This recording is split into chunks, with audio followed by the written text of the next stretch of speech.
Beekeeping is part of pollination, and for beekeeping we use a lot of specialized equipment. I'm going to run through various number of pieces here. This one is used for wiring frames. It gives strength to frames where honey is collected so that when we spin it out in an extractor it doesn't blow out the frame. This device is a bee escape. You put it on top of a honey box and the bees pass through these little gaps, but they can't come back into the honey box when they're finished from below, and that way you can take the honey box off. We use this clear a lot of times for display for people who want to see what the hive looks like. They can come in and look through the top of the hive without having to open it. This is an alternative escape for the bees to get out that you put over, and again it's used for honey harvesting. This device is called a slatted rack. It gives a little more space to the bottom of the hive. It sits on top of the bottom board, and each one of these slats sits underneath the frame. In the summertime when it's really hot, it gives a little extra space for the bees to hang out and collect when there's so many bees in the hive and it's really hot in there. It's just a little extra insurance against honeybee swarming. This device is used for beekeeping when you're doing special maintenance opportunities. You put it over top of a hive to isolate the bottom box from the box above it. And when you want to let the bees in and out, you can open these little doors to decide which way they come in and out. This is a device that's used to push down between the honey frames to separate them so that there's the right amount of gap so that bees will build out past the face of the honeycomb for honey harvesting. This is a screen separator board. You put this over top of a hive below it, and you put another hive above it. The bees cannot, from the bottom, touch the bees on the top. And the bees on the top come out through this back entrance here, and they exit out the back where the bees on the bottom enter. One of the main reasons you would use this is the hive underneath makes a lot of heat, and you might put a smaller colony on top, and they would benefit from the heat passing through without having the bees connect. This device is used to scrape propolis and wax out from in between the frames when you're rehabilitating frames. This is a hive tool holder. Usually you wear it on your waist and you slip your hive tool in so you don't set it down and forget where you put it. These three devices are used for electronic monitoring. This is a small microscope that you could use to look at different things. This is a FLIR camera that goes on the bottom of a phone, and you could point it at a hive to see if the colony is alive. It registers the signal of the heat from the bees. And this one's an endoscope. You take the probe and you could put it inside and actually see the live bees without having to open the hive. This device is for queen rearing. We use this to go into a cell and pull out a larva and transfer it to make a new queen. And these are glasses with different magnifications that you would wear so you could see inside the cell. This device is used for swarm captures. You put it underneath the swarm hanging in a branch, and you push it up, the bees fall in, and then you lower it down and dump it into a hive. This device is made for feeding bees. You put it over top of the hive and the bees pass through the holes here and come up to the food that you place inside. This device is used for queen isolation.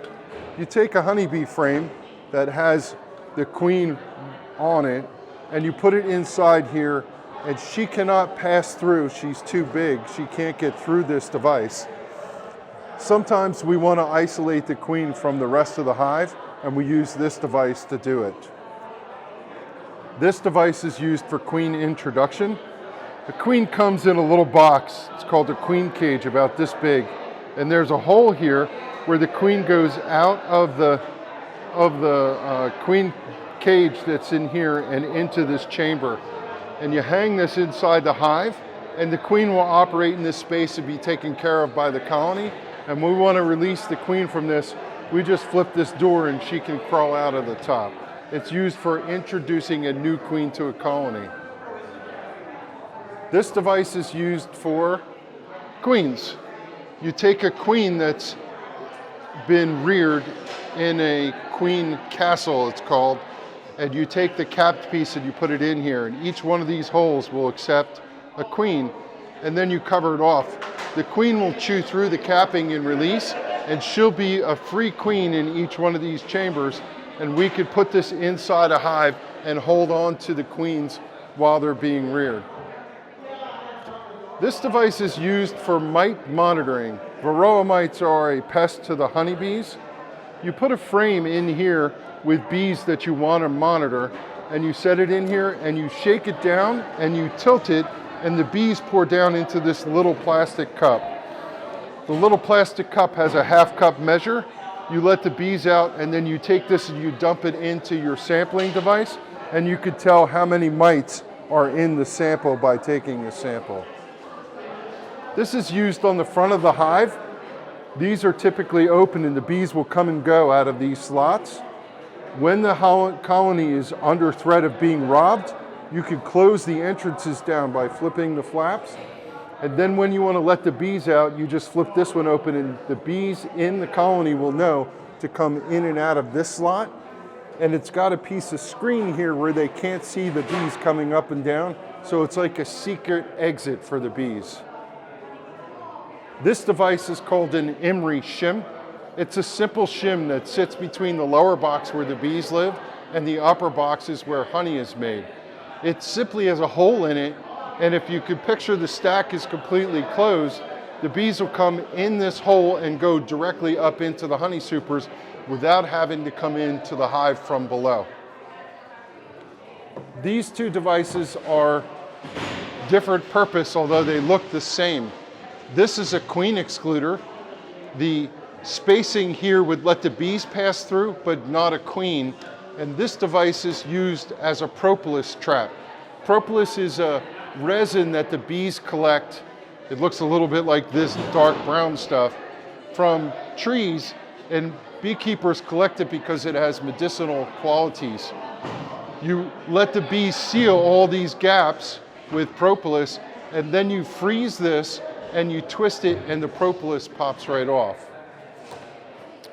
This device right here is used for collecting pollen. The bees will pass through in the front here, and they'll go through these little stars, and as they do, it scrapes the pollen off. When the pollen falls off, it goes down into this little collection basket, and we collect the pollen inside here, and this is how beekeepers collect pollen. This device right here is for beelining. It's an ancient technique where you capture a bee in this device, you mark it, and you let it go, and you can then trace it back to its original nest in a bee tree somewhere. There's a book written by Thomas Seeley on how in ancient times beekeepers used to locate beehives in the wild. This is a CO2 monitoring device for doing mite monitoring. It gasses the bees with CO2 gas, and it puts them to sleep, and you can check how many varroa mites they have without killing the bees. And these last two things are for wax making. These are just simply wax pucks that are made from pouring melted wax into a silicone mold.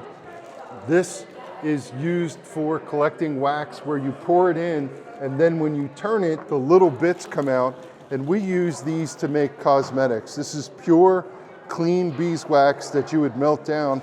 And when you make cosmetics, a lot of times you make it out of small quantities in grams, and it's nice to have it in this form for when you're producing wax products like cosmetics. A little bit of beekeeping equipment that we keep as beekeepers to do various maintenance tasks and activities.